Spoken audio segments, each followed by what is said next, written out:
and you're drinking wine in Game of Thrones fashion. It's a Dornish red, but I'm trying to get my sea legs like we're gonna have Jessica Z back here before too long, and I gotta get in Z shape too, right? Don't we all? How was your Valentine's Day? Are you and the old ball and chain still kicking it, or what's going on over there? It's going good, but working in the industry, we haven't had a night off through the weekend. So tomorrow night is like kind of our official Valentine's Day.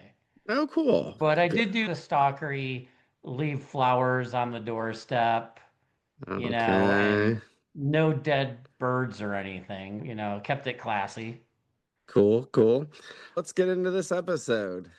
You're Well, wait, you're just gonna cut through your Valentine's going to uh, Twin Peaks? so for our listeners that don't know, I took my aunt and my grandma to Hooters a few years ago. This was probably, I bet that was 2020, right before all hell broke loose. This is And what unleashed it. You taking two family members to Hooters. yeah. And it's funny because my grandma always gets really, or did before she passed, jealous of women talking to me, but she was trying to pawn all the Hooters girls off on me. And she passed about a year ago, but in her honor, I took my aunt to Twin Peaks, which she was unaware of what Twin Peaks was. We talked about the show a little bit.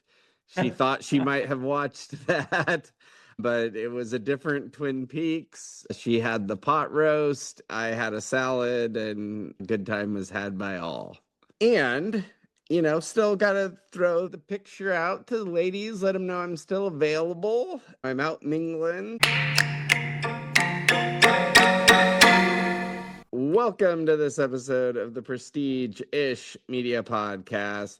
I'm your host, Craig Lake, and with me is my drunken knight to my squire, Dan McNair. Dan, how are you this evening?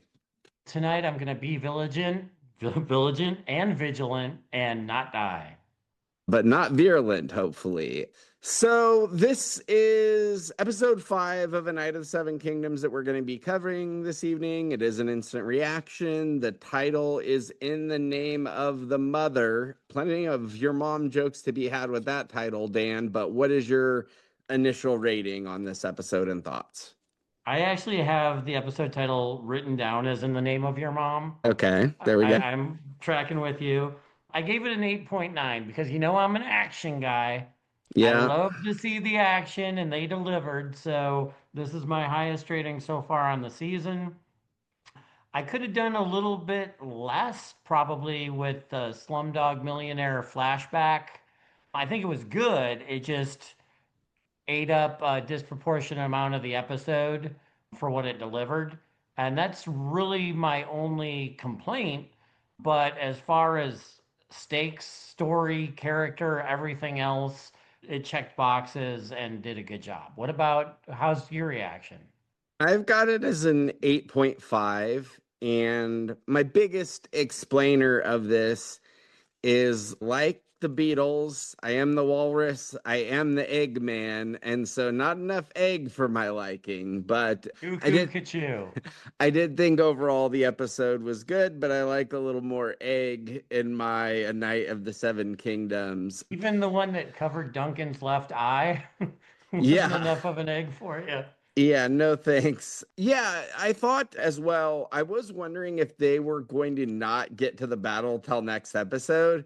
And I knew you were going to be royally pissed if that happened. Yeah. And I was still enjoying the episode enough, but I was pre-preparing for the fallout from you if they didn't get to some of the action here. Obviously, there was action in the flashback as well, but I know you probably wanted to see some resolution to the big fight that we were supposed to get, as you were not only the prince that was promised, but the Battle of Seven that was promised. Let's break this thing down a little bit. I think initially it's Balar giving some of the instructions, right? He's saying, do not panic, remain in formation. These men want to see you dead. Not noted by us on the podcast before, but one of the gentlemen is a Beesbury. I think it's the thin mustached lad was a Beesbury. He's got Um, like a bleached mustache or something. The thing looked bright orange. Yeah, wispy as hell. But I think Beesbury was one of the hands in House of the Dragons, I think, or not hands, but one of the King's Table members. We see Raymond and Dunk barfing, and I think we got some sort of call out from Baratheon that Baylor's mother loved him the most, and he didn't like that. He's like his knights that are least loved by their mother, which maybe it is a little foreboding. We get Egg giving him his lance. We get a quote, "Rob me and I'll hunt you down with the dogs." I think he woofs. I like it seemed like a callback to something they'd done before, but I've never seen him woof before. Yeah, it seemed like an inside joke, and I'm like, I don't know this joke. Yeah, they might have cut that out in the 31-minute scraps we had earlier, but yeah. So we get some sort of go ahead. What I was going to ask is, I thought there was also some mention that Baylor says, like, in the favored son, like, his blood can't come after him, or I there's some get sort of. I was more of the Knights Guard specifically or sworn to protect him, so he would try to disable him, but obviously I think it's ultimately his brother who lands the striking blow. So That it's makes a lot more sense. yeah, it's the Knights Guard is sworn to protect him, so they couldn't specifically kill him or spill his blood, was that thing. We get the Sept who comes out and does all the readings of the May Death Sustain Life and announces the Hunger Games, if you will. And that's the open there. Did you have any other takes or comments on the open? No, I think you hit everything that I had written down. So Dunk is last out of the gates. We see Egg yelling at him. He gets pierced off the horse. He gets maced and he goes out pretty early. Were you thinking we were still going to get a battle here? Did you think we were going to Okay. get Tyrion Lannister here where he was going to wake up at the end of the battle or something? I knew we were going to get out of the flashback at some point. At least I never thought that we were going to get completely lost in another story. I just kept hoping for a quick whatever is going to pull him out of it. Let's get there already. So with that said, we do get this young Dunk. He's trying to take stuff off this horse squishing dude. At one point, he's going to suffocate him. His lady friend, what is her name? Rafe. Yeah, I guess encourages them that they could get like a ransom or some sort of thing for him. But I was at first, I was pretty sure it was Young Dunk, but like you and the Saurons, I'm like, is this the guy that horse fell over on him again? Could have fooled me if they were different people. But yeah, what did you make of this relationship with them? We got her putting on his helmet saying, I am your queen, wipe my ass, liege. I don't know if this was a little Ellie and her girlfriend that dies in Last of Us, but in the mall and just playing very immaturely in this world that's obviously going to chew them up and spit them out, if you will. What did you make of their relationship and where this was all going? I thought it was fun. You definitely see King's Landing in the background. And you had mentioned previously that Dunk was from Flea Bottom. So even though they don't come right out and say it right away, it's who else could this be? This has definitely got to be some sort of a Dunk memory here. And, I thought Rafe was fun, but there's a lot of scenes in this flashback. Like the whole thing on the road with them like ducking down and getting out of sight and then getting back up in. Could have done without that. Like they could have just gone straight to the Flea Bottom pawn shop and kept it going. Yeah, I mean, some of the things that we get out of this historically, they talk about the war being over and the Black Dragon is dead. We know the Targaryens ultimately won the Blackfire backdoor deal, but the Black Dragon is dead. He talks about there being free bread now, so I guess if I were to paint anything, maybe it's like still pointing to some of Dunk's optimism that with the war over, things will be fine back there. And then you go there and it's obviously a hellhole. I think as bad as we've seen from Flea Bottom, and we've seen some bad scenes, but I don't know that any are worse than what we saw here. We get the one-armed dude. She steals his stale ale. She describes Flea Bottom as tinder waiting to catch fire. Don't know if that is a long game call out and foreboding, but certainly not a great place. And we get this exchange with them talking about what if the free cities are no better than here? What if it's all shit? We find out that Dunk's mother is gone for some reason. I don't think we get a definitive reason as why, but what if she comes back? I know she's dead, but what if she comes back? So I think he doesn't know she's dead, but assumes he's dead. I would take from that. What did you make of this? We love each other. We're running away. I'm imagining them with Arya selling cockle shells on the seashore or something. What did you see going on here? Just in this franchise, it seems, there's no way it's going to work out. There's doom impending. I got a little impatient with all this dreamy story talk. Way too much foreplay for Lord Dan. I did think the quote of this segment was, "This city is too small for us, Dunk. Let's show her our ass."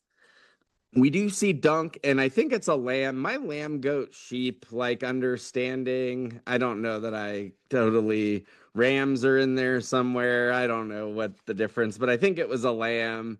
I'll get my 4-H kids to do a tutorial for you. Have them show me about I can't say that, but maybe you can teach me about the birds and the bees, and then they can teach me about the difference between lamb, sheep, and goats. Sheep go to heaven, goats go to hell. Yeah, maybe. We see them, they don't have enough money to leave. Yesterday's price is not today's price type of deal. The one-armed man confronts them, finds their silvers, and says stealing from dead nobles is still stealing. He says, "What's stealing from us?" He says, "That's life." That kind of feels like a very George line. I don't know. I would assume like most of it's coming out of the books, but it's very, to me, Game of Thrones, that just this kind of maybe pessimistic look on the betters of life. Rafe can't seem to leave Better enough alone, and she ultimately steals this guy's knife, who steals it back and slits her throat in pretty gruesome action. Did that at least excite your bloodlust to see? Obviously, you could have maybe seen it coming, but it was as gruesome as they get, I feel like. Yeah, like it was for a show that hasn't been as graphic as you might expect. Like it was a little bit of a gut punch, and I'm like, at least I get to see some blood this episode, right about here. But I'm Dan, also going, Dan every get on with 28th it. of the month. So Sir Arlen comes out, I'm pretty sure drunk, right? And just Yeah. fights Oh, in he the books. yeah, and just fights them off in the alley. Dunk takes a pretty good stab to the leg at one point, and Dunk is just cowering. It seems like Sir Arlen kind of has to deal with it all alone, but we see what's a more accomplished knight than maybe even Dunk in the next scene, facing very less accomplished bottom feeders of Flea Bottom, and what that looks like versus a real knight, even as unaccomplished and drunk as Sir Arlen may be. Any other thoughts on that portion? I thought the decapitation into the pig pen was kind of cool. Yeah, I definitely thought we were gonna get like possibly pigs eating bodies at some point. We got a truffle sniff around the head, but I don't think we got anything really gruesome. Yeah, that was good. So we get this like him golluming Arlen through Mordor, following him at a distance. Like, I think, do you know what language Arlen was speaking? I'm sure a more Thronesian person would know, but it's some sort of Volantes or something that he's He drunkenly was shouting. speaking Dornish Red, is what he was speaking. At one point, I was like, is somebody else with him speaking? Because they were doing the voiceover, but then showing his actions too sometimes. And I think at one point, when he initially gets the horses, there's some guy, some beefy guy helping him. So I didn't know if he had a squire initially. So yeah, we get him basically at one point drinking mud water and passing out. And we get this kind of get up rock deal with Sir Arlen that finally wakes us out of this sequence. Anything else on the flashback sequence for you?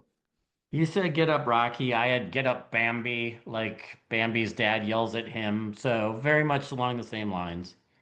Yeah, that's fair. He gets maced again.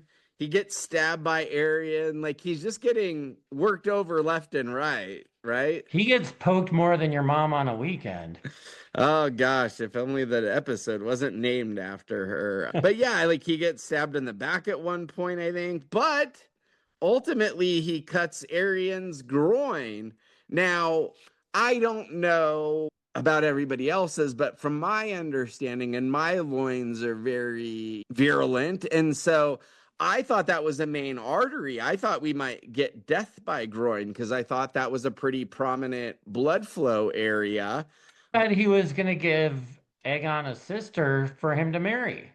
Oh, that could have also happened. But it seems at one point maybe Baratheon's horse gets cut down.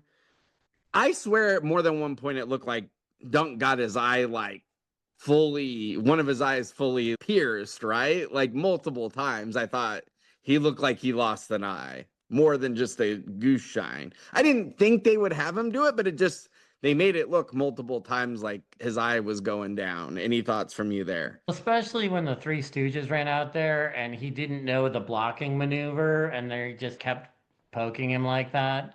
Yeah, I thought he had lost an eye at one point, but with the visor on, like it was really kind of hard to tell. Then when he took the visor off, I'm like, oh, geez, that's not good. Yeah, Or and the I helm, think I should I say. think the initial helm visor shot was a good way to get us into the battle. Too long under the visor was too long. It was limiting, yeah. I mean, you Um, felt the claustrophobia of the battle, and they did a good job of with the sound coming in and out and limiting your senses the way it might feel to be in this predicament. So I give them credit for that. But yeah, I want to see it from different angles and yeah, a you drone do. fly over and all sorts of stuff. Yeah, I would just say that I think early on the visor was cool, and then once the visor or the helm is off, it's like there's no real winners because then he's like unprotected, but at least we're getting real shots at that point. So we see him just ultimately pass up, and there's a lot of get up sirs from Sir Duncan or from Egg, and but like a lot of get up sirs and almost Doran's coming levels of get up sirs. And then, or Doran's not coming, or whatever that whole dog and pony show was. But Stop raping, sir. eventually, we get the flashback of Get Up Rock again, and he gets up, and we hear Dung or Egg scream, "Wait!" Because I assume once the horn blows, it's over. So luckily, Egg was there to do his squire lead duties and stop them from blowing the horn. Is that how you took it? Yeah, because you could see it coming up to the guy's lips. He was all ready to unleash it. At any point, were Hi-oh. you thinking that there was like the I didn't think Dunk was gonna die or be severely injured at any point here. So I didn't think he was gonna die, but and it didn't seem likely to me that he would lose, but I feel like they sold it enough that I was like, we really don't know the story, so anything's possible. You know what I mean? For So us. what I kept thinking about was in I Game thought of Thrones. other than him dying, because there's three novellas, but and I feel like they're about him, but other than that, Well, go ahead. I don't know the novella stuff, but I do know about Joffrey reading through the Knight's book to Jamie, Yeah. saying, "Oh, there's 6 pages on Sir Duncan the Tall, and there's no pages on you." 4 pages to be clear. Okay. I just happened to watch that episode recently. Oh, did But, you? but it Okay. was four in the show. I don't know what it says in the book, but yeah, I'm pretty sure it was 4 pages. But go ahead. Okay, but that's all I. So we're on the same wavelength, but that's all I was thinking through this whole thing. Like, we haven't seen 4 pages of Dunk, so he's gonna Inigo Montoya his way up, and get back into this. We saw a whole centerfold of Sir Arlen. I will tell you in the making of video, and I don't know that this is good or bad, but they did call it a 10-incher. So my flaccid 10-incher call out was dead on. So You definitely know your men's packages. go be me at the carnival. I tell you what, I'll hand you your ass at a wiener carnival guessing game. So maybe that's why Bob was so pissed at me. So I will say, speaking of, you do finally, I think, at this point, see the crowd really turn. Like there was a lot of crowd like murmuring before, but I think they start chanting like up, and then they get the balloons and tie him to the The house. Go the ahead. one redhead like stands up and cheers him on. Was she one of Baratheon's girls? She was one of the whores for the guy that was supposed to claim Sir Arlen. I'm forgetting his name at this point, but she was one that was supposed to like he was supposed to know Sir Arlen and Yeah, didn't from the first episode. that was Dundarian. Yeah. Yeah, that makes sense. We also get earlier as he's getting ready to pass out, we see Arian tell Dunk to yield. So we know yielding is a thing because I don't know. In just a isn't trial of combat, can you even yield in trial of combat? Or I guess you'd have to withdraw your accusation, but I don't know that like most trial of combats end in death. So I don't know that we like they at least let you know that somebody could yield. They set that up in this sequence. Yeah, maybe that's a special rule of the seven. And I didn't know too if we were gonna get like he whispered I yield, but then he didn't yield. So to that point, Dunk grabs him to show him to the Ashford regality to officially yield, where he withdraws his accusation. The only thing I wanted to point out, and this was in the after episode, is he's beating him with his own shield and kind of like he almost throws everything off and just starts beating his ass. They talked about that being like him going from Sir Dunk the Knight to just like Duncan of Flea Bottom kind of thing. Like all airs of knightliness were off at that point, which made sense to me based on what I saw. We did find out Beesbury and one other dude died. I don't know if it was the one-eyed guy or the one that got collapsed on by the horse, but two of them died at the post party with Steely Pete and Raymond. He says, one moment I felt drunk. He's talking through it. They're going to have to boil him. I think they said to boil him with wine, that oil would like damage him. Baylor said as he came in. And so Baylor starts talking to Raymond about helping him. Now, I didn't know where this is going because at first, Dunk says that he wants to be like Baylor's man, right? And Baylor's, I need some good dudes. But then he's, Raymond, come help me out. And I'm like, is he just going to upgrade Raymond and say, F you to Sir Dunk, or where is this going? And then we start getting his like stroke signals as he's my hand and the back of my head and the visor is a little tight or something. And then they pull the helmet off and he's just like missing half of his skull. Obviously, by the time they pull it off, I think we're both there, but could you kind of see it? I could kind of see it building as they were going through the symptoms, I guess. Yeah, and they have been ending on cliffhangers, and I just thought his demeanor, like, yes, you're wearing an armor, you're very stiff, but I think it was telegraphed through his like speech patterns and like he wasn't just exhausted after a fight. Like it struck me early and often that like this something's not right with Baylor. Hand of the king, but also heir to the Iron Throne, is dead. Not great for Dunk, all things considered. Not great for Egg. We see the emotional toll on Dunk as he's wailing, I'm sorry. I did think of the line, I thought it was the last episode, but it did ring true more here to me. The one may not have to intend harm to do harm. And I do think that's a big theme this season as you see the fallout of his good intentions with too tall tonsil hockey, and now we're headed down a lot of bad road alley. And I kept thinking of Darian's dream of the dead dragon Yeah, as a yeah, result of Dunk, and like maybe this is part of that vision. Yeah. yeah, very well could be. So what did you make of this end? It had, I guess, the tragedy element that I was looking for here. I mean, obviously, Baylor's, the one good Targaryen, and now he's off the board.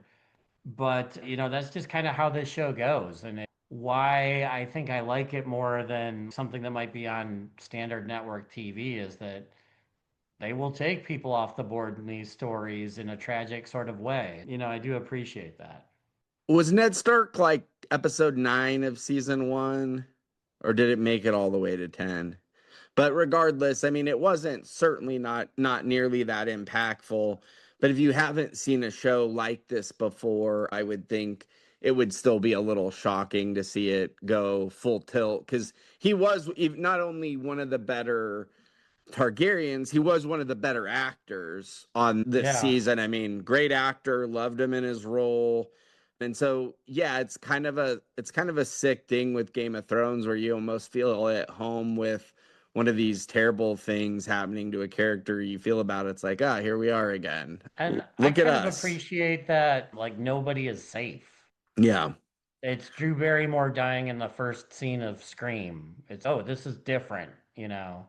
Yeah, no, I think that's fair. And it definitely sets up. I'm very curious where they go in episode 6. And I'm definitely looking forward to season 2, which I think is greenlit as far as I know. And yeah, good stuff.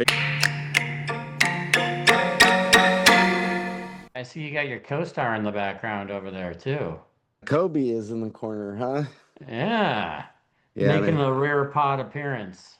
and I think on the very far your right side is actually my Dawson's Creek set, not placed there intentionally recently, but Okay, yeah, that's unfortunately timely news. yeah, RIP to my boy James Vanderbeek. I've got one thing for you. Severance was purchased by Apple.